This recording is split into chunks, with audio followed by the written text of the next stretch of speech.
কলকাতা টিভিতে আপনাদের সকলকে স্বাগত। আপনাদের সঙ্গে রয়েছে আমি অঙ্কুর। শুরু করছি 4টা দিক। আরজি করের ঘটনার প্রেক্ষিতে ধৃত সঞ্জয় রায়কে ম্যারাথন জেরা শুরু করেছেন সিবিআই এর তদন্তকারী আধিকারিকরা। হাসপাতালে ট্রমা কেয়ারে যান সঞ্জয় রায়। ইমার্জেন্সি বিল্ডিং এর আগে ট্রমা কেয়ারে গিয়েছিলেন সঞ্জয় কেন ট্রমা কেয়ারে গিয়েছিলেন তা জানতে চেয়েছেন সিবিআই এর তদন্তকারী আধিকারিকরা। এই তরুণী চিকিৎসকের নিহত হওয়ার খবরের পর প্রথম যে ব্যক্তি গ্রেপ্তার হয়েছিলেন তিনি সঞ্জয় রায়। এখনো পর্যন্ত এই ঘটনার প্রেক্ষিতে একজন না একাধিক ব্যক্তি জড়িত সেই বিষয়ে সুনির্দিষ্টভাবে জানানো হয়নি কলকাতা পুলিশের পক্ষ থেকে। তারপরেই সেই মামলাটি হস্তান্তর হয়ে যায় সিবিআই এর কাছে। সিবিআই বর্তমানে এই ঘটনার তদন্ত করছে এবং এই ঘটনার তদন্তে সঞ্জয়কে এই মুহূর্তে জেরা করছেন সিবিআই এর তদন্তকারী আধিকারিকরা। সেক্ষেত্রে আমাদের সঙ্গে রয়েছেন আমাদের প্রতিনিধি রিয়া মাঝির। রিয়া, কি জানতে পারা যাচ্ছে? সঞ্জয় এই যে ট্রমা কেয়ারে গিয়েছিলেন সেটা কি তার বয়ান থেকেই উঠে এসেছে? এই বিষয়ে এখনো পর্যন্ত সিবিআই সূত্রে এই জিজ্ঞাসাবাদ পর্বে নতুন কি তথ্য উঠে এসেছে বলে জানতে পারছো?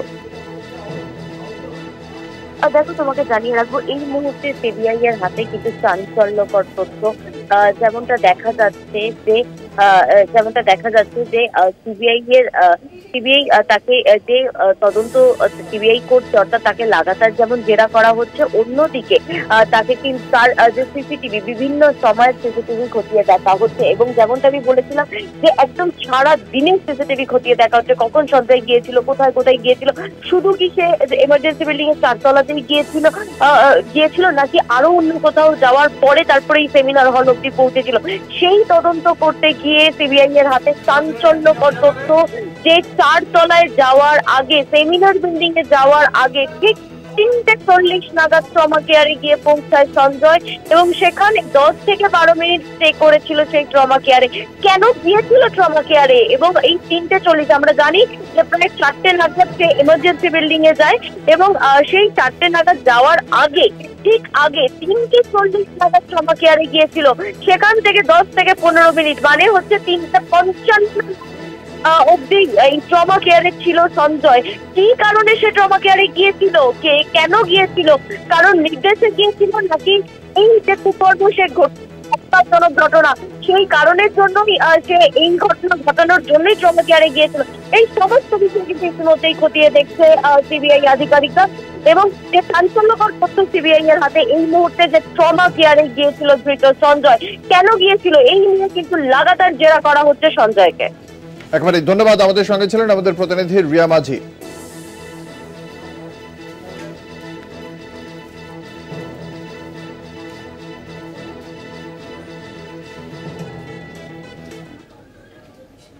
কলকাতা পুরসভার স্বাস্থ্য উপদেষ্টা পদ থেকে সরিয়ে দেওয়া হলো বিশিষ্ট চিকিৎসক তথা প্রাক্তন দলীয় মুখপাত্র শান্তনু সেনকে।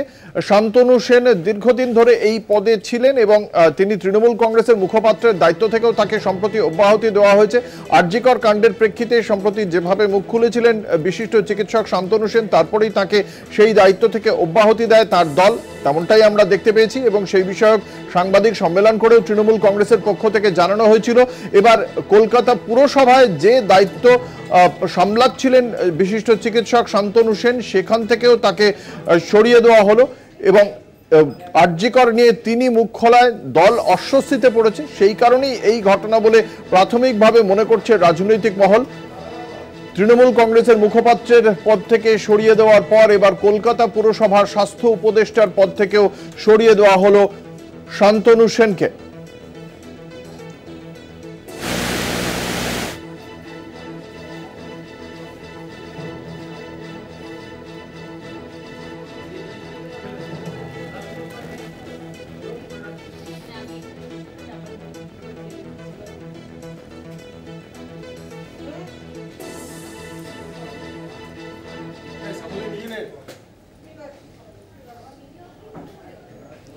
গত বুধবার 14ই আগস্ট রাত 11:55 ছিল মহিলাদের রাস্তা দখল, মাঝরাতের দখল নেওয়ার কর্মসূচি এবং সেই রাতেই আক্রান্ত হন মহিলা পুলিশ কনস্টেবল। বাগুইয়াটিতে দুষ্কৃতীদের ইটের ঘায়ে আহত হন মহিলা পুলিশ কনস্টেবল শম্পা প্রামাণিক। সেই ঘটনাটি সমাজ মাধ্যমে পোস্ট করা হয়েছে পুলিশের পক্ষ থেকে এবং সেখানে প্রশ্ন তোলা হয়েছে, ওই রাত কি শম্পারও ছিল না?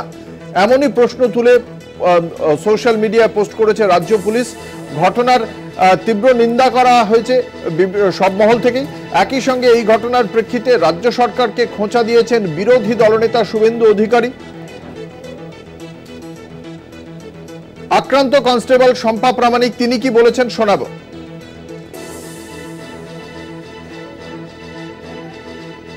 হঠাৎই আক্রান্ত, মানে প্রোটেকশন নেওয়ার আগে হঠাৎই শুরু হয়ে যায়, তার ফলে আচমকা ইট লেগে আমি আক্রান্ত হই। আমি ছাড়া অন্যান্য অনেক পুলিশ কর্মী আক্রান্ত হয়েছে।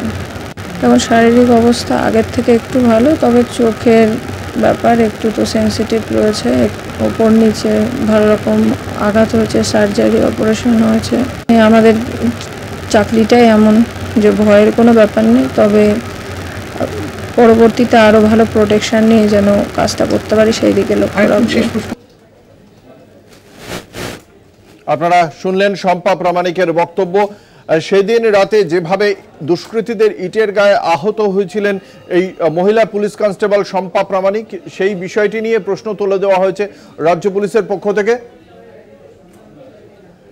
ওই মহিলা পুলিশ কনস্টেবল শম্পা প্রামাণিক তার বাবা এ বিষয়ে কি বলছেন শোনাবো তাঁর প্রতিক্রিয়া। মেয়ের কি হলো, চোখ চলে গেল না বাঁচলো না মরলো, আমাদের কিন্তু এইটাই তখন প্রোগ্রাম।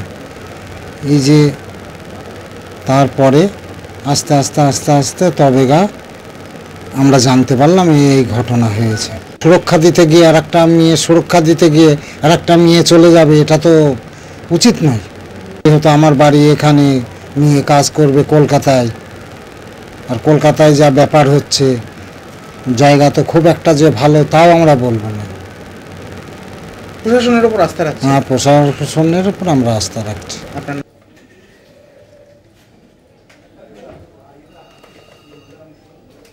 আপনাদের জানিয়ে রাখি, ইতিমধ্যে এই ঘটনার প্রেক্ষিতে রাজ্যের বিরোধী দলনেতা শুভেন্দু অধিকারী তার বক্তব্য, চিকিৎসক, নার্স, মহিলা পুলিশের নিরাপত্তা নেই এবং এই মহিলা কনস্টেবল এখনো একজন ট্রেইনি বলেই অভিযোগ করেছেন শুভেন্দু অধিকারী। কি বলেছেন বিরোধী দলনেতা শোনাবো। একজন ট্রেইনিকে কিভাবে আইন শৃঙ্খলা রক্ষার কাজে মোতায়েন করা হয়েছে তা নিয়ে প্রশ্ন তুলে দিয়েছেন বিরোধী দলনেতা। রাজ্যের স্বরাষ্ট্রমন্ত্রী মমতা বন্দ্যোপাধ্যায়কে তাঁর প্রশ্ন, সোশ্যাল মিডিয়ায় এমনই প্রশ্ন তুলে দিয়েছেন বিরোধী দলনেতা শুভেন্দু অধিকারী।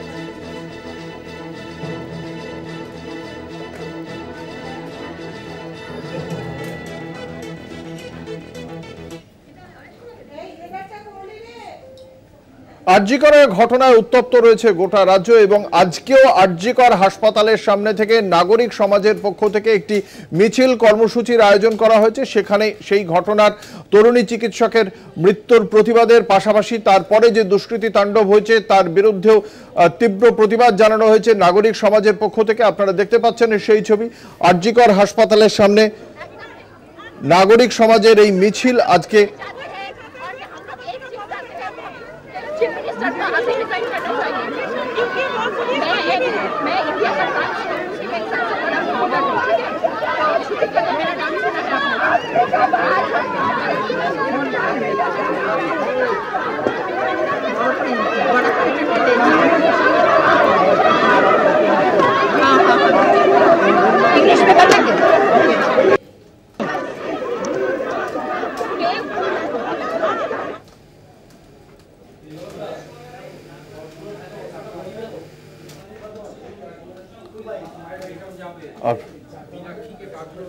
আপনারা দেখতে পাচ্ছেন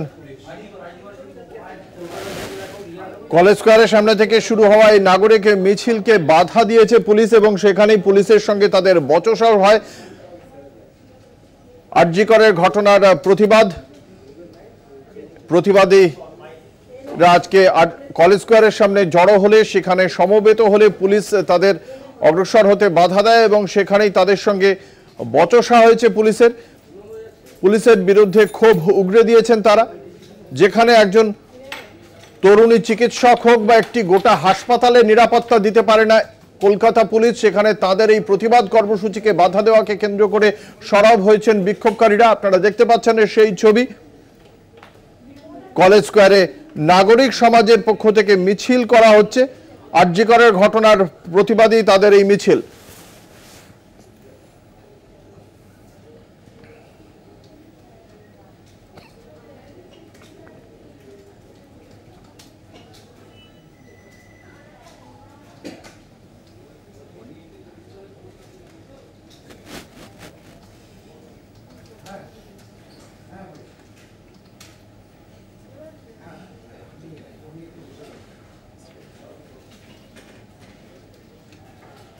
নিয়ে নেব একটা ছোট্ট বিরতি, সঙ্গে থাকুন।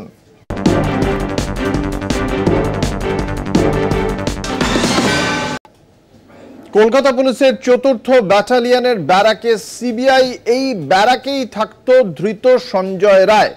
এই ৪র্থ ব্যাটালিয়নের ব্যারাক থেকেই সঞ্জয়কে পাকড়াও করে পুলিশ এবং সেই ব্যারাকেই এবার পৌঁছে গিয়েছে সিবিআই।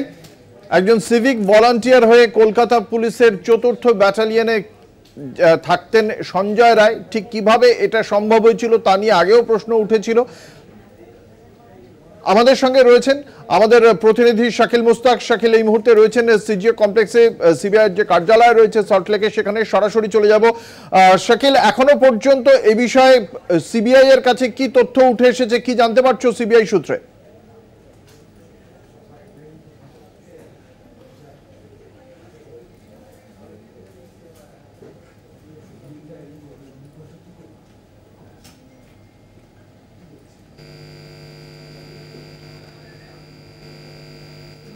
শাকিল, তুমি আমাদের সঙ্গে থাকো। আপনাদের জানিয়ে রাখি,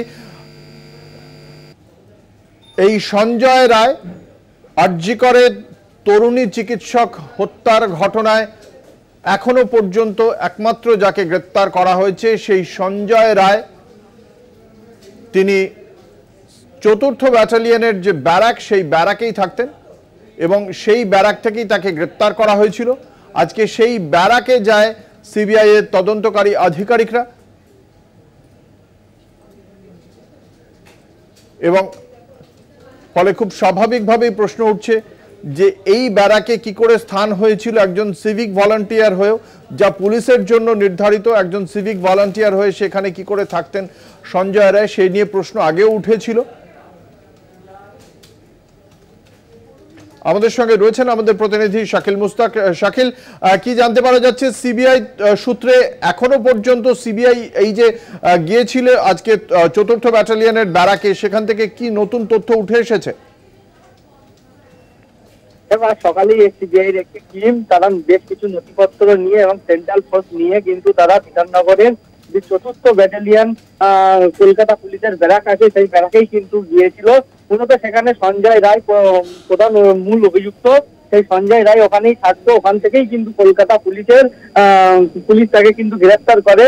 এরপরেই কিন্তু যেটা বিষয়, সিভিক ভলেন্টিয়ার হয়ে কিভাবে সে একটা ৪র্থ ব্যাটালিয়নের ব্যারাকে কিন্তু সে থাকতো, কি ব্যবহারে খাটিয়ে সে কিন্তু ব্যারাকে থাকতো, একাধিক প্রশ্ন উঠছে এবং সিবিআই আধিকারিকরা সেখানে গিয়ে জানার চেষ্টা করছে যে এর সঙ্গে এর পাশে আর কে কে থাকতো, তাদের সঙ্গে কথা বলার চেষ্টা করছে এবং সেই যেখানে সে থাকতো, সে রুমে থাকতো, সেই রুমেও কিন্তু তল্লাশি চালানো হচ্ছে। সে কত রাতে সেখান থেকে, সেই রাতের ঘটনার পর থেকে কিন্তু কখন বাড়ি সে তখন এই রুমে এসেছিল এবং কখন কলকাতা পুলিশের তরফ থেকে তাকে গ্রেফতার করে এখান থেকে নিয়ে যাওয়া হয়, গোটা কিন্তু বিষয়টা খতিয়ে দেখছে সিবিআই আধিকারিকরা। ধন্যবাদ। আমাদের সঙ্গে ছিলেন আমাদের প্রতিনিধি শাকিল মুস্তাক।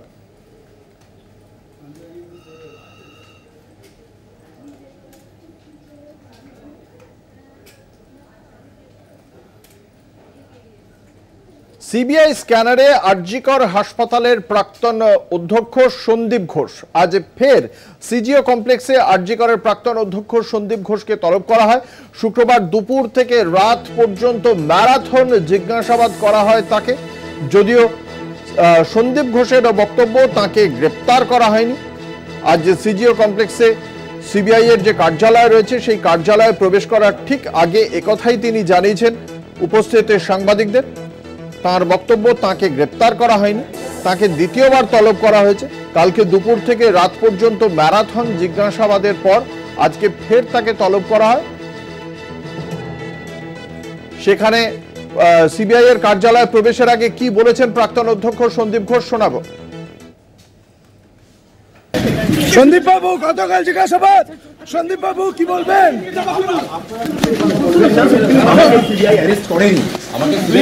দেখি সন্দীপ বাবু,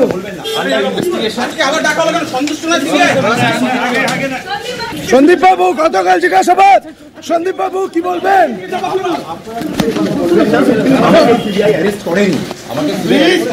দেখি সন্দীপ বাবু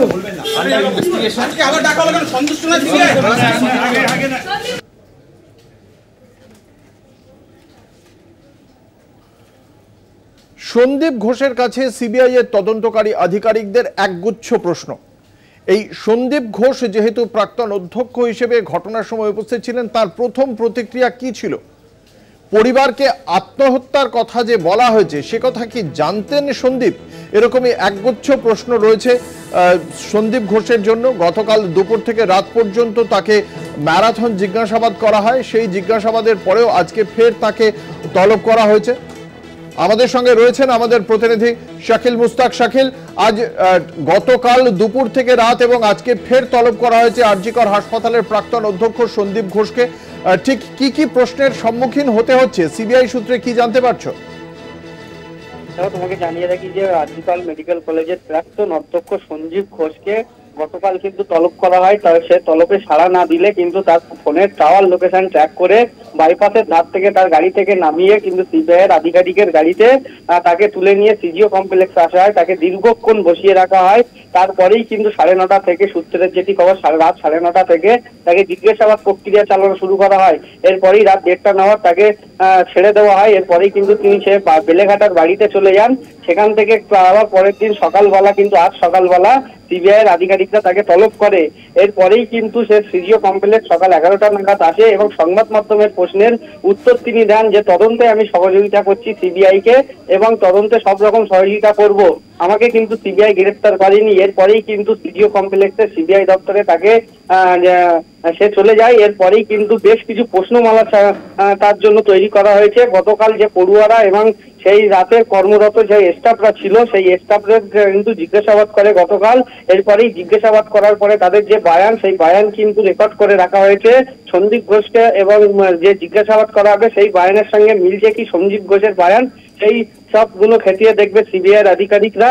এবং কেন সে কি মারফতকে, সূত্র মারফত যেটি জানা যাচ্ছে, সেদিন ঘটনা জানতে পারার পর প্রথম প্রতিক্রিয়া কিন্তু কি ছিল সন্দীপ ঘোষের। এরপরেই কিন্তু সে অ্যাসিস্ট্যান্ট সুপারকে বলে তার বাবা মাকে খবর দিতে। কেন সে নিজে ফোন করলো না, সে নিজে জানালো না তার বাবা মাকে, কেন তাদেরকে বলা হয়েছিল যে আপনার মেয়ে আত্মহত্যা করেছে। এইসব ঘটনার পুরো পূর্ণাঙ্গ কিন্তু জিজ্ঞাসাবাদ করছে সিবিআই আধিকারিকরা। ধন্যবাদ। আমাদের সঙ্গে ছিলেন আমাদের প্রতিনিধি শাকিল মুস্তাক।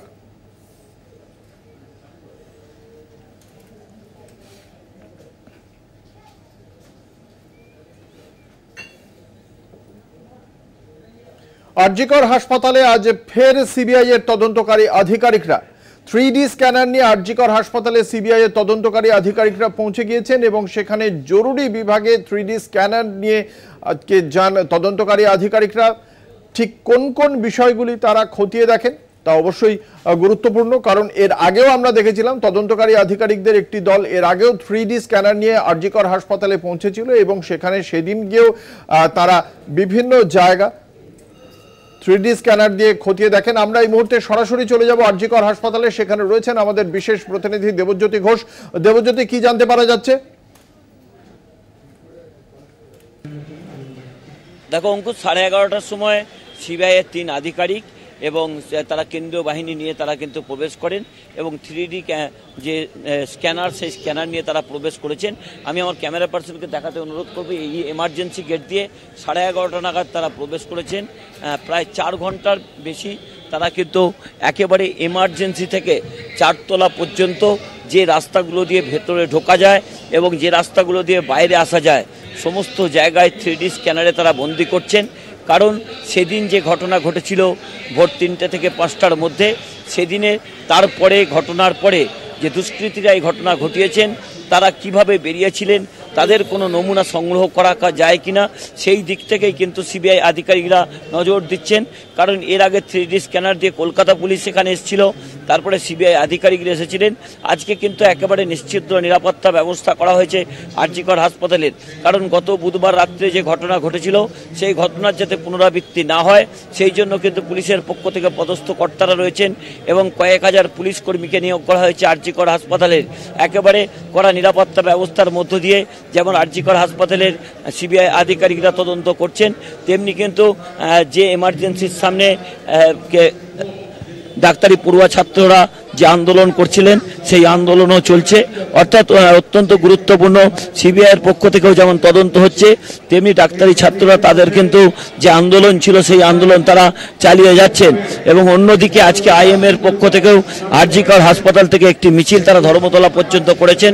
অর্থাৎ যত দিন যাচ্ছে ততই কিন্তু আন্দোলনের ঝাঁজ যে বাড়ছে তাও কিন্তু পরিষ্কার, কারণ আরজিকরের প্রত্যেকটি পড়ুয়া ছাত্রছাত্রীদের পাশে তাদের আজকে যে দ্বিতীয়বার স্ক্যানার নিয়ে যাওয়া, এটার কারণ কি বলে জানতে পারা যাচ্ছে? সিবিআই সূত্র থেকে কি জানতে পারছো যে এর আগেও একদিন হলো, আজকে আবার দ্বিতীয়বার স্ক্যানার নিয়ে যাচ্ছেন, আজকেও জরুরি বিভাগটা দেখা হবে। আগের দিন কি তার মানে স্ক্যানারে যা ধরা পড়েনি আজকে ধরা পড়বে এমন কি কোনো ব্যাপার রয়েছে, নাকি তাদের কোনো সন্দেহ রয়েছে কোনো পার্টিকুলার জায়গাকে কেন্দ্র করে, সেই কারণেই ফের 3D স্ক্যানার নিয়ে যাওয়া? দেখো, কলকাতা পুলিশের পক্ষ থেকে যে সেমিনার রুমে 3D স্ক্যানারের ছবি তোলা হয়েছিল, সেখানেও কিন্তু সিবিআই আধিকারিকরা 3D স্ক্যানারে ওই সেমিনার রুমের ছবি তারা তুলেছিলেন, কিন্তু এক্সিট পয়েন্ট এবং ইন পয়েন্ট যেগুলো রয়েছে সেগুলো তারা ক্যামেরাবন্দি করেননি।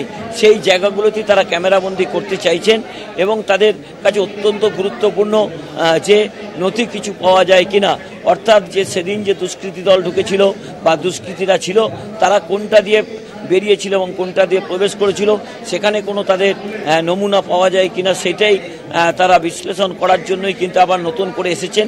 তবে সিবিআই আধিকারিকরা যারা প্রবেশ করেছেন তারা কোনো কথা বলেননি, তারা বলেছেন প্রয়োজনে আরও তারা আসবেন। কিন্তু একটা প্রশ্ন কিন্তু ইতিমধ্যেই ডাক্তারি ছাত্রছাত্রীরা প্রশ্ন তুলতে শুরু করেছেন। সিবিআই বেশ কয়েকদিন হলো দায়িত্ব নিয়েছে, এখনো পর্যন্ত কি অগ্রগতি হয়েছে এই তদন্তের, সঞ্জয় রায়ের পর কেউ গ্রেপ্তার হয়েছেন কিনা তার পরিবারকেও জানানো হয়নি, এবং তার যে কলিগ রয়েছে বা তাদের সঙ্গে যারা সহপাঠীরা রয়েছেন, যে ডাক্তারবাবুরা রয়েছেন, তাদের কাউকেও কিন্তু জানানো হয়নি। অর্থাৎ হাসপাতালের পক্ষ থেকেও কিন্তু ইতিমধ্যে সিবিআইয়ের তদন্ত প্রক্রিয়া নিয়েও তারা প্রশ্ন তুলতে শুরু করেছেন। তবে অত্যন্ত গুরুত্বপূর্ণ যে গত কয়েকদিন ধরে যে তারা যেটা এখানে অরাজনৈতিক আন্দোলন বলছিলেন, আজও কিন্তু সেই অরাজনৈতিক আন্দোলনই রয়েছে, কারণ কোনো রাজনৈতিক দলকে এখানে প্রবেশ করতে দেওয়া হচ্ছে না।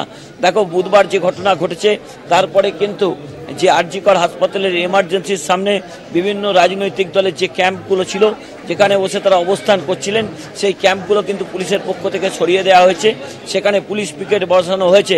অর্থাৎ একেবারে নিশ্চিত নিরাপত্তা ব্যবস্থা আরজিকর হাসপাতালের সমস্ত গেটগুলোতে করা হয়েছে। এবং অত্যন্ত গুরুত্বপূর্ণ, কলকাতা পুলিশের পক্ষ থেকেও জানানো হয়েছে যে আরজিকর হাসপাতালে পুনরায় যখন পরিষেবা চালু হবে, যেমন বেসরকারি নিরাপত্তা রক্ষীরা রয়েছেন, তেমনি কলকাতা পুলিশের পক্ষ থেকে বেশ কয়েকটি কিয়স্ক তৈরি করা হবে, অর্থাৎ যাতে এই ঘটনার পুনরাবৃত্তি না ঘটে। আরজিকর হাসপাতালকে একেবারে দুর্গে পরিণত এই মুহূর্তে পুলিশ আধিকারিকরা করেছেন, যাতে বুধবারের যে ঘটনা ঘটেছিল, যার পরে আরজিকর হাসপাতালের কোটি কোটি টাকার সম্পত্তি নষ্ট হয়েছে, এমার্জেন্সি থেকে শুরু করে এইচডি রুম থেকে শুরু করে এবং কার্ডিওলজির যে দামি দামি জিনিসপত্র নষ্ট হয়েছে, একেবারে আইসিইউ মেশিন পর্যন্ত নষ্ট হয়েছে।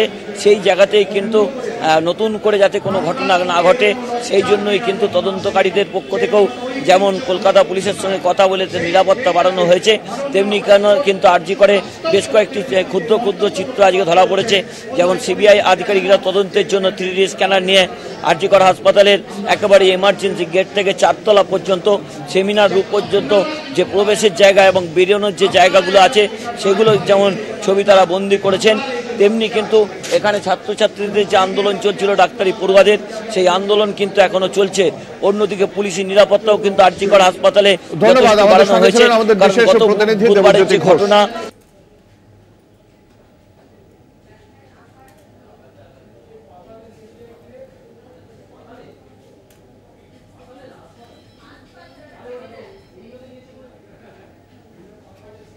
নিয়ে নেব একটা ছোট্ট বিরতি, সঙ্গে থাকুন। আপনারা দেখছেন 4টে 4 দিক, আপনাদের সঙ্গে রয়েছে আমি অঙ্কুর। আরজিকরের তাণ্ডবের ঘটনায় আরো গ্রেপ্তারের সংখ্যা আরো বাড়লো, আরো 3 জনকে গ্রেপ্তার করা হয়েছে। আপনারা সকলেই জানেন বুধবার 14 আগস্ট 11:55 যখন রাত দখল কর্মসূচি ছিল আরজিকরের ঘটনার প্রেক্ষিতে, সেই দিনই আমরা দেখেছিলাম যে আরজিকর হাসপাতালে তাণ্ডব চালায় কয়েকশো দুষ্কৃতী, সেই তাণ্ডব চালিয়েছিল বলেই অভিযোগ করা হয়েছিল এবং সেই ঘটনার প্রেক্ষিতে গতকালও আমরা দেখেছিলাম গ্রেপ্তার করা হয়েছিল। আমরা কথা বলবো, আমাদের সঙ্গে রয়েছেন আমাদের প্রতিনিধি রিয়া মাঝি। মোট এখনো পর্যন্ত কতজনকে গ্রেপ্তার করা হয়েছে? কলকাতা পুলিশের পক্ষ থেকে কি জানানো হচ্ছে? দেখো, তোমাকে জানিয়ে রাখবো যে ইতিমধ্যেই কিন্তু 27 জনকে গ্রেপ্তার করতে সক্ষম হয়েছে কলকাতা পুলিশ। কারণ আমরা দেখেছিলাম যে আগেই তারা ঘটনার পর তিনি তারা বিভিন্ন ফুটেজ তারা সংগ্রহ করেছিল। তাদের যে সিসিটিভি রয়েছে, যে রাস্তায় যে সিসিটিভি রয়েছে, হাই রেজলিউশন সিসিটিভি, সেগুলো থেকেও ফুটেজ সংগ্রহ করেছিল এবং সেখান থেকে কিন্তু রীতিমতো তারা একে একে চিহ্নিত করেছে এবং তাদের সোশ্যাল মিডিয়াতেও পোস্ট করেছে। এবং সেই রেস ধরেই কিন্তু ইতিমধ্যে এখনো অব্দি 27 জনকে গ্রেপ্তার করতে সক্ষম হয়েছে। 24 জন গতকাল অব্দি এবং আজকে আরো 3 জন। এবং এই যে যাদেরকে আইডেন্টিফাই করা হয়েছে তাদের খোঁজে কিন্তু রেডও চলছে। লালবাজারের অ্যান্টি রাউডি সেকশন তারা কিন্তু এই রেড চালাচ্ছে বলে এমনটাই লালবাজার সূত্রে খবর পাওয়া যাচ্ছে। রিয়া, তুমি আমাদের সঙ্গে থাকো। আপনাদের জানিয়ে রাখি, এখনো পর্যন্ত এই ঘটনায় আরো 3 জনকে গ্রেপ্তার করলো কলকাতা পুলিশ। আরজি করে তাণ্ডবের দিন ডিওয়াইএফআই এর মিছিল ছিল। মিছিলের শেষেই এই ঘটনা ঘটে এবং সেক্ষেত্রে ডিওয়াইএফআই এর ভূমিকাও খতিয়ে দেখা হচ্ছে বলে জানতে পারা যাচ্ছে। কথা বলবো, আমাদের সঙ্গে রয়েছেন আমাদের প্রতিনিধি রিয়া মাঝি। রিয়া, এই বিষয়ে কি জানতে পারা যাচ্ছে? ডিওয়াইএফআই কিভাবে যুক্ত থাকতে পারে বলে মনে করছে কলকাতা পুলিশ? সেক্ষেত্রে কাদের তলব করে জিজ্ঞাসাবাদ করা হতে পারে, কি জানতে পারছো কলকাতা পুলিশ সূত্রে? দেখো, আজই তাদেরকে তলব করা হয়েছে। ডিওয়াইএফআই এ যারা সেদিন নেতৃত্ব দিয়েছিলেন তাদের আজকে তলব করা হয়েছে লালবাজারে। কেন তলব করা হয়েছে সেটা তোমায় জানিয়ে রাখবো যে গতকাল আমরা জানি যেদিনকে এই ঘটনাটি ঘটেছে সেই দিনকে কিন্তু রিক্লেম অফ নাইট, অর্থাৎ সব মহিলারাই দেশ জুড়ে প্রায় রাস্তায় নেমেছিল রাতের দখল নেওয়ার জন্য, রাজপথ দখল নেওয়ার জন্য। এবং সেই দিনকেই ঠিক একই সময় যেটা দেখা যায় প্রায় 11টা থেকে একটি র্যালি ছিল ডিওয়াইএফআই এর, এবং যেটি আরজিকর থেকে শ্যামবাজার অব্দি যাওয়ার কথা ছিল। আরজিকরে যখন এই র্যালি শুরু হয়েছিল ডিওয়াইএফআই এর, সেই র্যালিটা যখন মুভ করছিল টুয়ার্ডস শ্যামবাজারের দিকে, সেই সময় দেখা যায় যে ওই র্যালিটা একটু শেষের দিকে যখন আসছে তখনই কিন্তু এই ঝামেলার সৃষ্টি হয়। ব্যারিকেড ভাঙার চেষ্টা করে সেখানে দুষ্কৃতীরা এবং তারা একই সঙ্গে পুলিশের সঙ্গে বচসায় জড়ায় এবং তারপর দেখা যায় এমার্জেন্সি বিল্ডিং অব্দি তারা ঢুকে এবং এই ভাঙচুর চালায়। এবং সেই জায়গা থেকে দাঁড়িয়ে পুলিশ মনে করছে যে ডিওয়াইএফআই যখন এই র্যালিটা করছিল সেই সময় তাহলে কি এরা ডিওয়াইএফআই এরই কর্মী, নাকি এরা বাইরে থেকে এসে সেই ডিওয়াইএফআই এর কর্মীদের ডিওয়াইএফআই এর র্যালির সঙ্গে যোগ দিয়েছিল, নাকি এরা নাইট ক্লেম করার জন্য যে শান্তিপূর্ণ যে কর্মসূচি ছিল সেই কর্মসূচিতে এসেছিল। এই বিষয়টাই কিন্তু মূলত পুলিশ জানতে চাইছে এবং পুলিশের একটি সন্দেহ রয়েছে যে ডিওয়াইএফআই এর থেকে কেউ প্রভোক করেছে কিনা, কোনো প্রভোকেশনের জন্যই এই ঘটনা কিনা। এই একাধিক বিষয় যখন পুলিশ খতিয়ে দেখছে সেই কারণের জন্যই মূলত এই র্যালি যাদের নেতৃত্বে হয়েছে তাদেরকে তলব করেছে। তার মধ্যে মীনাক্ষী সহ দীপু দাস, পৌলমী মজুমদার, বিকাশ সহ একাধিক 7 জনকে তলব করা হয়েছে লালবাজারে। আজকেই তাদের হাজিরা দেওয়ার নির্দেশ দেওয়া হয়েছে বলে এমনটাই লালবাজার সূত্রে খবর পাওয়া যাচ্ছে। ধন্যবাদ। আমাদের সঙ্গে ছিলেন আমাদের প্রতিনিধি রিয়া মাঝি।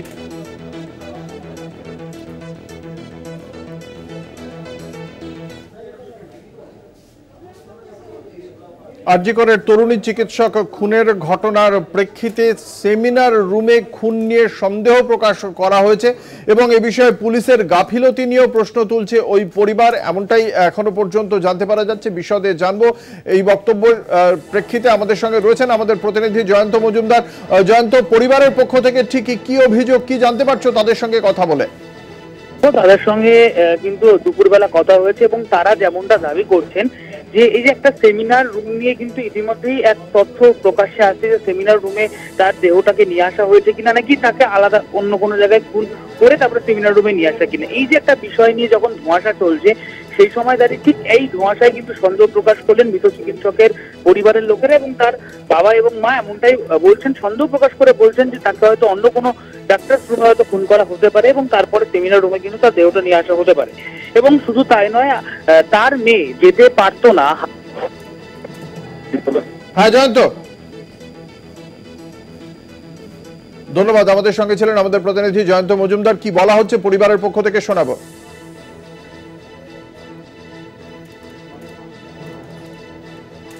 কিছু গাফিলতি আমাদের নজরে এসেছে, তার জন্য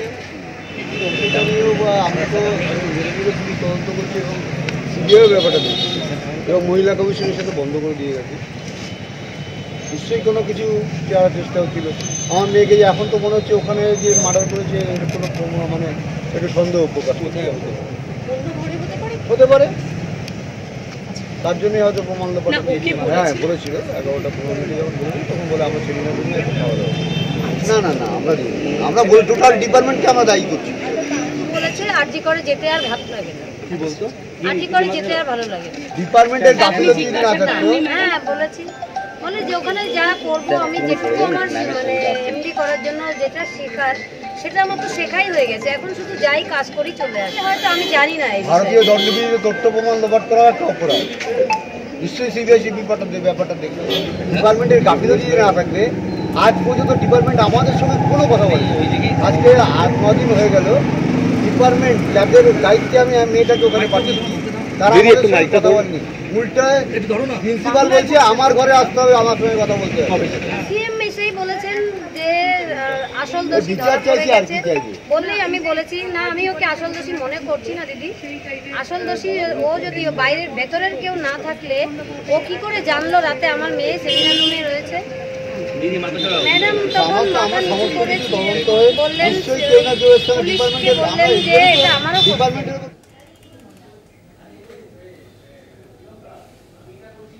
তার মন্তব্যের ভুল ব্যাখ্যা করা হয়েছে। আরজিকর প্রসঙ্গে তার মন্তব্য নিয়ে এমনই বক্তব্য রাখলেন সৌরভ গঙ্গোপাধ্যায়। কি বলেছেন সৌরভ গঙ্গোপাধ্যায় আমরা শোনাব।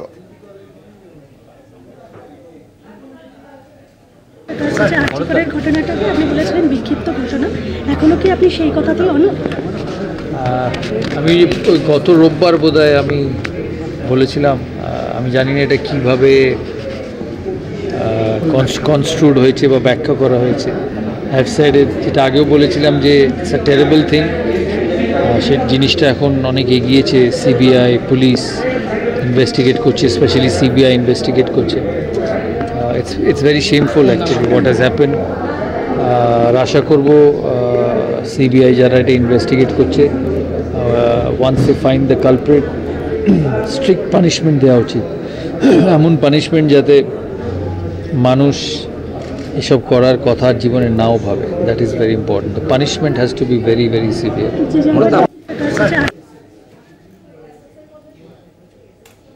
রাজ্য জুড়েই চিকিৎসকদের যে কর্মবিরতি কর্মসূচি চলছে তার জেরে বিভিন্ন জায়গায় সমস্যা। বাঁকুড়া মেডিকেল কলেজেও ভোগান্তিতে পড়েছেন রোগীরা। শুনশান হাসপাতালের আউটডোর বিভাগ বন্ধ, ন্যায্য মূল্যের ওষুধের দোকানও। আজ গতকালই আপনারা জানেন ইন্ডিয়ান মেডিকেল অ্যাসোসিয়েশনের পক্ষ থেকেও 24 ঘন্টার কর্মবিরতির কথা ঘোষণা করা হয়েছিল এবং সেখানে বলা হয়েছিল শনিবার সকাল 6টা থেকে রবিবার সকাল 6টা পর্যন্ত এই কর্মবিরতি চলবে। যদিও কেন্দ্রের পক্ষ থেকে এই কর্মবিরতি প্রত্যাহার করার নির্দেশ দেওয়া হয়েছিল আইএমএ-কে, কিন্তু আমরা বাঁকুড়ার হাসপাতালের যে চিত্র আপনারা দেখতে পাচ্ছেন সে বিষয়ে বিশদে জানবো। ঠিক কি পরিস্থিতি, কি বলছেন চিকিৎসকরা, আমাদের সঙ্গে রয়েছেন আমাদের প্রতিনিধি স্বরূপ গঙ্গোপাধ্যায়। স্বরূপ, ঠিক কি পরিস্থিতি বাঁকুড়া মেডিকেল কলেজের? দেখো, বাঁকুড়া মেডিকেল কলেজ হাসপাতাল অত্যন্ত একটি নির্ভরযোগ্য চিকিৎসা প্রতিষ্ঠান, যেখানে বহু মানুষ সেখানে আসেন। শুধু এই জেলার মানুষ নয়, আশেপাশের জেলার মানুষ সেখানে চিকিৎসা করাতে আসেন। কিন্তু আর 5টা দিন বাঁকুড়া মেডিকেল কলেজের আউটডোর বিভাগের যে চেহারা, সেই চেহারার কিন্তু অনেকটাই পরিবর্তন আজকে দেখতে পাওয়া গেল। বাঁকুড়া মেডিকেল কলেজ হাসপাতাল সকাল 10টায় আউটডোরের যখন দরজা খুলে দেওয়া হয় তখন দেখা যায় আউটডোর প্রায় শুনশান। যে রোগীরা এসেছিলেন বিভিন্ন প্রান্ত থেকে, যারা টিকিট কাটার পরও কিন্তু দীর্ঘক্ষণ ধরে বিভিন্ন ওয়ার্ডে তারা দাঁড়িয়েছিলেন। তবে বিভিন্ন ওয়ার্ডে দাঁড়িয়ে থাকার পর অনেকেই বাড়ি ফিরে গিয়েছেন, আবার অনেকেই দরজার দ্বারে হাতে প্রেসক্রিপশন হাতে টিকিট হাতে নিয়ে দাঁড়িয়েছিলেন দীর্ঘক্ষণ ধরে, কখন চিকিৎসক আসবেন, কখন তারা পরিষেবা পাবেন। যে রোগীরা এখানে এসেছিলেন, যারা মূলত বাড়ি ফিরে যাওয়ার সময় তারা যেটা বলে গেলেন যে দীর্ঘক্ষণ ধরে দাঁড়িয়ে থাকার পরও চিকিৎসকের দেখা না মেলায় তারা ভোগান্তির মধ্যে পড়লেন, হয়রানির মধ্যে পড়লেন, তারা তাই বাড়ি ফিরে যাচ্ছেন। কখন এই চিকিৎসা পরিষেবা পাবেন সেই আশায় যেমন তারা এসেছিলেন, সেই যখন তারা তাদের যখন এই আশা পূরণ হলো না, তারা তখন কিন্তু এই কথাটাই জানিয়ে গেলেন। কিন্তু বাঁকুড়া মেডিকেল কলেজ হাসপাতাল কর্তৃপক্ষ যেটা জানাচ্ছে যে বিভিন্ন ওয়ার্ডের অর্থাৎ আউটডোরের যে বিভাগগুলি রয়েছে সেই বিভিন্ন ওয়ার্ডে কিন্তু চিকিৎসকরা, সব চিকিৎসক না থাকলেও কিছু কিছু ওয়ার্ড খোলা ছিল, সেখানে কিন্তু চিকিৎসা হয়েছে। তবে আবার এটাও ঠিক যে সমস্ত ওয়ার্ড যেগুলোতে মূলত রক্ত পরীক্ষা হয় সেগুলোতে কিন্তু রক্ত পরীক্ষা হয়েছে। নিয়মমাফিক যাদের আজকে শিডিউল ছিল সেই শিডিউল মেনে অনেকে এসেছিলেন, তাদের রক্ত পরীক্ষা করা হয়েছে। তবে আউটডোর বিভাগে আজকের যে চেহারাটা, সেই চেহারাটা কিন্তু এমন চেহারা কিন্তু কোনোদিনই দেখতে পাওয়া যায়নি। বাঁকুড়া মেডিকেল কলেজের আউটডোর বিভাগ একেবারেই শুনশান। তার সাথে সাথে যেটা হচ্ছে, বাঁকুড়া মেডিকেল কলেজের পাশেই ন্যায্য মূল্যের ওষুধের দোকান, সেটাও কিন্তু বন্ধ রয়েছে। তবে সেটা কিন্তু একটা বিষয় যে যারা এই ন্যায্য মূল্যের ওষুধের দোকান যারা বরাত পেয়েছিলেন, তাদের বরাত শেষ হয়ে যাওয়ার কারণেই নতুন কোনো বরাত না পাওয়া পর্যন্ত এই ন্যায্য মূল্যের ওষুধ দোকান খোলা যাবে না। অর্থাৎ কখন খোলা হবে সেটা একটা যেমন প্রশ্ন, পাশাপাশি আজকে বাঁকুড়া মেডিকেল কলেজ হাসপাতালে এসে রোগীরা যে হয়রানি এবং ভোগান্তির শিকার হলেন, সেটা কিন্তু তারাই বলছেন, রোগীর আত্মীয়রা বা পরিজনরাই বলছেন, মেডিকেল কলেজ সেটা মানছেন না। ধন্যবাদ। আমাদের সঙ্গে ছিলেন আমাদের প্রতিনিধি স্বরূপ গঙ্গোপাধ্যায়।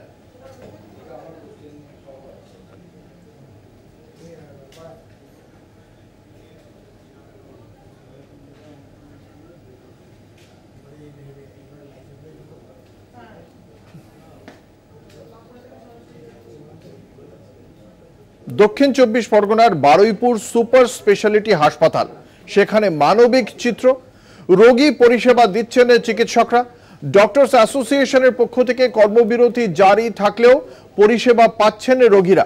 কারণ সেখানে চিকিৎসকদের বক্তব্য, যেভাবে রোগীরা কষ্ট পাচ্ছেন, সেই রোগীদের কষ্টের কথা মাথায় রেখেই তারা কর্মবিরতির থাকলেও তারা পরিষেবা দিচ্ছেন। কথা বলবো, আমাদের সঙ্গে রয়েছেন আমাদের প্রতিনিধি প্রিয়গোপাল মুখোপাধ্যায়ের সঙ্গে। সরাসরি চলে যাব বারুইপুর সুপার স্পেশালিটি হাসপাতালে। প্রিয়গোপাল, কি বক্তব্য? কর্মবিরতি থাকলেও পরিষেবার দিতে কেন এগিয়ে আসছেন চিকিৎসকরা, কি তাদের বক্তব্য? একদমই দেখো, যে আজকে যে প্রত্যেক হাসপাতাল থেকে যে চিকিৎসকরা কর্মবিরতি ডাক দিয়েছে, বারুইপুরে কিন্তু কর্মবিরতি চলছে। বারুইপুরে ওপিডি বন্ধ, কিন্তু যে দূর দূরান্ত থেকে রোগী, মানে প্রত্যন্ত সুন্দরবন এলাকায় কিন্তু এই একটা বড় সুপার স্পেশালিটি হাসপাতাল, এখানে কিন্তু প্রায় প্রত্যন্ত সুন্দরবন থেকে মানুষজন আসে এখানে চিকিৎসা করাতে। কিন্তু ওপিডি বন্ধ থাকার দরুন বারুইপুরে যে এমার্জেন্সি বিভাগ আছে, সেই এমার্জেন্সি বিভাগ থেকে কিন্তু রোগীদের পরিষেবা দেওয়া চলছে। এখানকার ডাক্তার এবং অ্যাসিস্ট্যান্ট সুপার সহ সুপারের একটাই তাদের কথা, যে রোগীরা কষ্ট পাচ্ছে, সেই রোগীদের সেই কষ্ট কিন্তু তারা দেখতে পাচ্ছেন না। সেই কারণেই কিন্তু এই বারুইপুরে এমার্জেন্সি থেকেই কিন্তু তাদের চিকিৎসা দেওয়া হচ্ছে। এমনকি যে এমার্জেন্সি পরিষেবা, যে অ্যাক্সিডেন্ট থেকে আরম্ভ করে হাত ভাঙা থেকে আরম্ভ করে যেগুলো এমার্জেন্সি, সেগুলো কিন্তু প্রত্যেকটাই পরিষেবা দেওয়া হচ্ছে। শুধু যে সাময়িক যে অসুবিধাগুলো, মানে জ্বর, সর্দি, কাশি, এগুলো কিন্তু যে ওপিডি, সেই ওপিডি কিন্তু বন্ধ রয়েছে। আমি এখন দাঁড়িয়েছি, আমার পিছনেই কিন্তু বারুইপুর যে এমার্জেন্সি মেডিকেল। আমি একটু দেখাবো যে এখানে কিন্তু ইতিমধ্যেই কিন্তু একটি রুগীকে নিয়ে যাওয়া হচ্ছে এবং এখানে কিন্তু কোনো রুগী ফিরে যাচ্ছে না, এমনটাই কিন্তু এখানকার অ্যাসিস্ট্যান্ট সুপার সহ সুপারের বক্তব্য। অঙ্কুরদা, ধন্যবাদ। আমাদের সঙ্গে ছিলেন আমাদের প্রতিনিধি প্রিয়গোপাল মুখোপাধ্যায়। বারুইপুর সুপার স্পেশালিটি হাসপাতালে একটা চেষ্টা চলছে মানবিকভাবে কিছুটা পরিষেবা দিতে, তবে এখনো পর্যন্ত সমস্ত বিভাগ যে চালু নেই, সেই চিত্র তুলে ধরলেন আমাদের প্রতিনিধি প্রিয়গোপাল মুখোপাধ্যায়। বহু মানুষ ফিরে যাচ্ছেন, সেই চিত্রও দেখতে পাওয়া যাচ্ছে।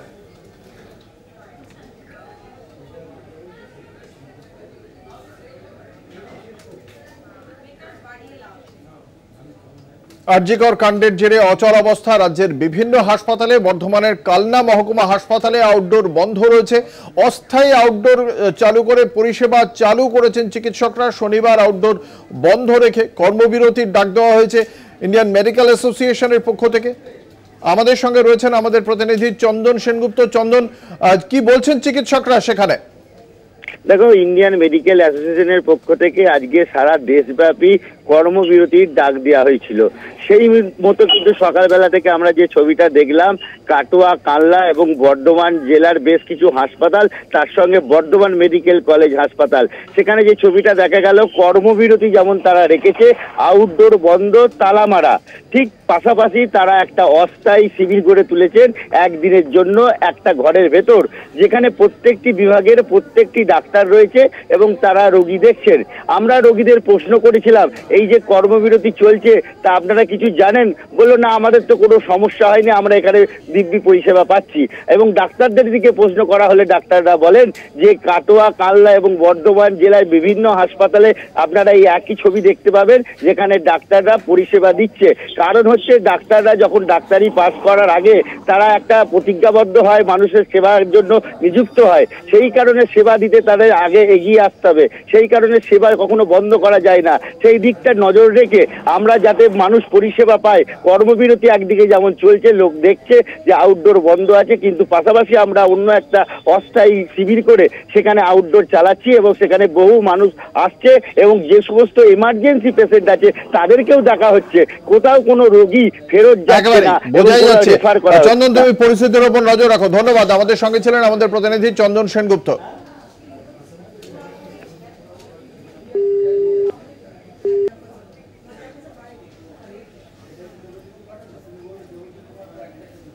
নন মেডিকেল ইমার্জেন্সি সার্ভিসের কর্মবিরতির ঘোষণা, ইন্ডিয়ান মেডিকেল অ্যাসোসিয়েশনের ওপিডি বন্ধ রাখার ঘোষণাও করা হয়েছে। কি পরিস্থিতি মুর্শিদাবাদে জানবো, আমাদের সঙ্গে আপনাদের জানিয়ে রাখি কয়েকশো লোক হাজির হয়েছিলেন পরিষেবার জন্য আউটডোর বিভাগে।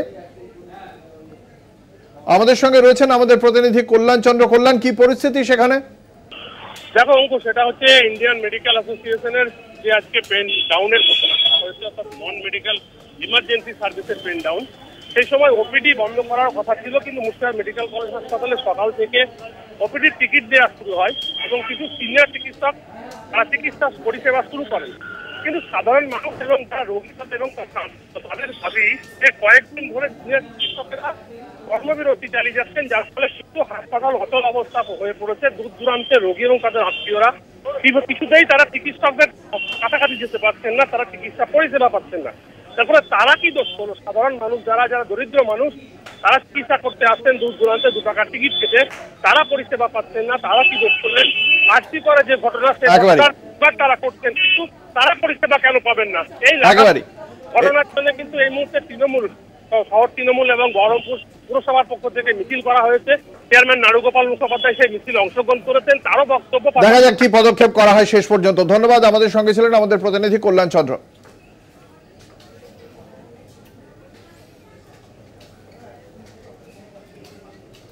ইন্ডিয়ান মেডিকেল অ্যাসোসিয়েশনের ডাকে 24 ঘন্টার কর্মবিরতির ডাক। কৃষ্ণনগর সদর হাসপাতাল অর্থাৎ মাতৃ সদনেও পালিত হচ্ছে কর্মবিরতি। যদিও চালু রয়েছে ইমার্জেন্সি পরিষেবা, জেলা সদর হাসপাতালে কাজ করতে গিয়ে অনেক সময় নিরাপত্তার অভাব বোধ করেন ডাক্তার নার্সরা। আরজিকরের মতো ঘটনা যে কোনো দিন তাঁদের সঙ্গেও ঘটতে পারে, সেই আতঙ্কও রয়েছে হাসপাতালের কর্মীদের মধ্যে। কর্মবিরতির চলাকালীন প্রশাসনের কাছে নিরাপত্তার দাবিও জানিয়েছেন হাসপাতালের ডাক্তার নার্সরা।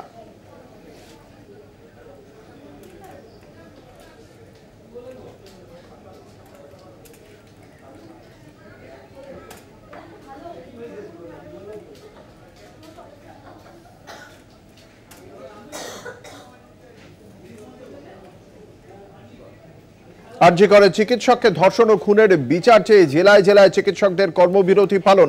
শনিবারও আউটডোর পরিষেবা বন্ধ রাখা হবে বলে সাফ জানিয়ে দেওয়া হয়েছিল চিকিৎসক সংগঠনের পক্ষ থেকে, কিন্তু রোগীদের ভোগান্তির কথা মাথায় রেখে ওপিডি বন্ধ করে বাইরে বসেই চিকিৎসা শুরু করলেন সিউড়ি সুপার স্পেশালিটি হাসপাতালের চিকিৎসকরা।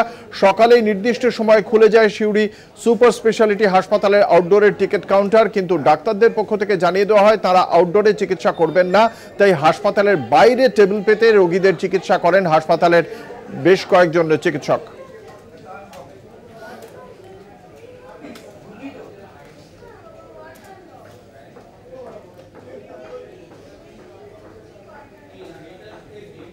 দেশে জুড়ে আজ আরজিকর প্রতিবাদের আঁচ। সারা দেশে হাসপাতালে কর্মবিরতির ডাক দেওয়া হয়েছে ইন্ডিয়ান মেডিকেল অ্যাসোসিয়েশনের পক্ষ থেকে। রবিবার সকাল 6টা পর্যন্ত 24 ঘন্টার কর্মবিরতির ডাক।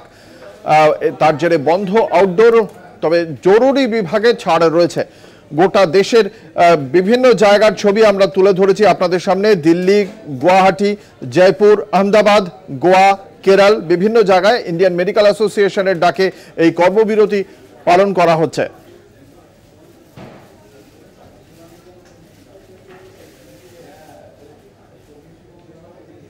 নিয়ে নেব একটা ছোট্ট বিরতি, সঙ্গে থাকুন।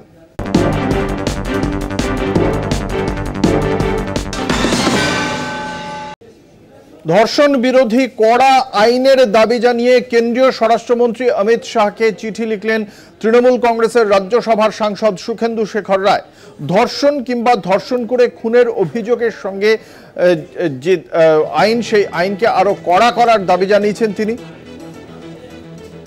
ধর্ষণ সংক্রান্ত যে সমস্ত মামলা, সেই মামলার দ্রুত বিচারের দাবিও জানিয়েছেন তৃণমূল কংগ্রেসের সাংসদ। আমাদের সঙ্গে রয়েছেন বিশেষ প্রতিনিধি দেবজ্যোতি ঘোষ। দেবজ্যোতি, ঠিক কি আবেদন রয়েছে তৃণমূল কংগ্রেস সাংসদের? তৃণমূল কংগ্রেসের রাজ্যসভার সাংসদ সুখেন্দু শেখর রায় কেন্দ্রীয় স্বরাষ্ট্রমন্ত্রী অমিত শাহকে একটা চিঠি লিখেছেন, সেখানে ধর্ষণ এবং এই রকম যে রেয়ারেস্ট অফ দি রেয়ার যে ঘটনাগুলি ঘটছে তার জন্য কঠিন আইনের কথা বলেছেন।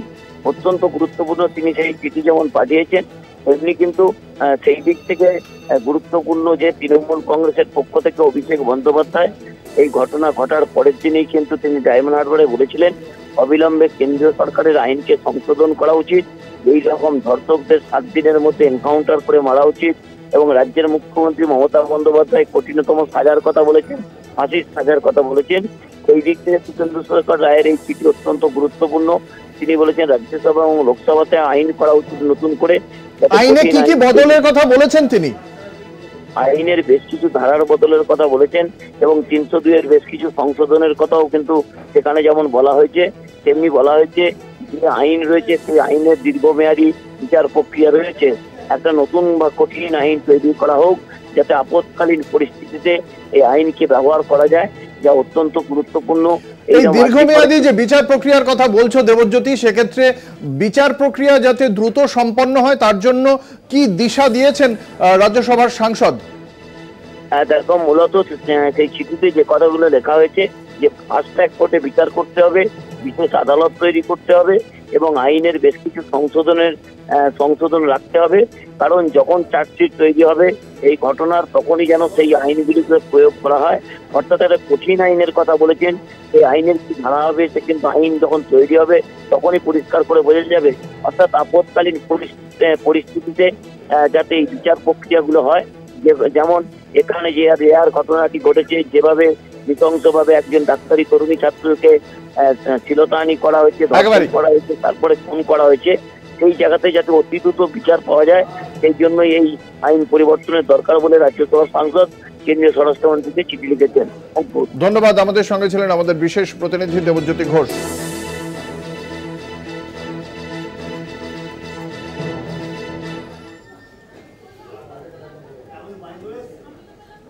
আরজিকর কাণ্ডে মুখ্যমন্ত্রী মমতা বন্দ্যোপাধ্যায়ের পাশে সমাজবাদী পার্টি প্রধান অখিলেশ যাদব। বিজেপিকে তোপ দেগে সাপা প্রধানের বক্তব্য, ভিন্ন রাজনীতি থেকে বিরত থাকুক বিজেপি। মহিলা হিসেবে এক মহিলার ব্যথা বোঝেন মমতা, এমনটাই বলেছেন সাপা প্রধান অখিলেশ যাদব। এবং বাংলার মুখ্যমন্ত্রী সেই মতো পদক্ষেপ করছেন বলেও দাবি তার। কি বলেছেন তিনি শোনাবো।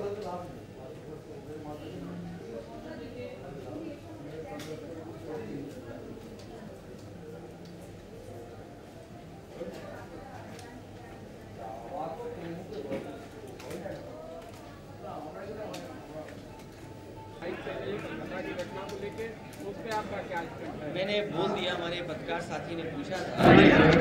ममता बनर्जी जी खुद महिला हैं और एक महिला का दुख दर्द वो समझती हैं। उन्होंने कार्रवाई की है और जो उनकी डिमांड्स थी सीबीआई या अन्य संस्था से जांच कराने का, वो भी फैसला सरकार ने लिया है। लेकिन इसके साथ साथ भारतीय जनता पार्टी के लोगों को राजनीति नहीं करनी चाहिए।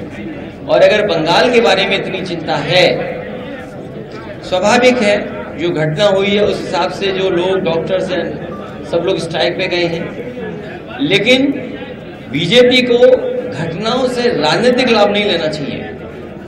किसी भी घटना से राजनीतिक लाभ नहीं लेना चाहिए बीजेपी को। आप बताइए सोनभद्र में जो बेटी के साथ हुआ है उसमें क्या बीजेपी कर रही है? या लखनऊ में एक दलित मां ने आत्मदाह कर लिया था मुख्यमंत्री ऑफिस में, मुख्यमंत्री कार्यालय में। सोचिए आप, कभी आप कल्पना कर सकते हैं?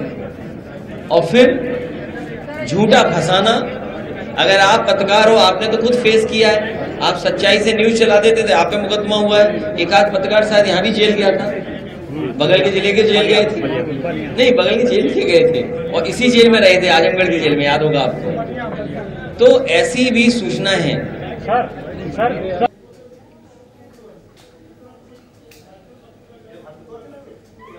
এখন এই পর্যন্তই। দেখতে থাকুন কলকাতা টিভি, রাত দিন 7 দিন।